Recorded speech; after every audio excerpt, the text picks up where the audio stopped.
Hi, Sen. Congratulations po at nakuha niyong Blue Ribbon Committee. Anong mensahe niyo sa sambayanang Pilipino? Unang-una, ako'y nagpapasalamat sa leadership ng Senate sapagkat pinagtiwalaan nila tayo ng isang napakalaking responsibilidad. Alam naman natin na yan ay isang komite na ang tanging trabaho niya ay ma-address natin ang lumulubhang katibalian sa ating bansa.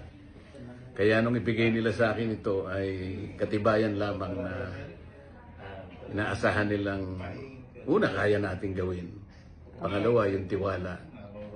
Napakagandang alalahanin na ganito pala ang ibinigay nilang pagtitiwala sa akin. At sa lahat ng ating mga kababayan, magtiwala po kayo, nagagampanan po natin ang nararapat, alang-alang po sa ating bayan. Yan. Thank you, Sen. Well-deserved po. Karapat-dapat po kayo sa posisyon na yan kasi alam namin ay paglalaban niyo kung ano yung dapat at nararapat as always. God bless po and more power.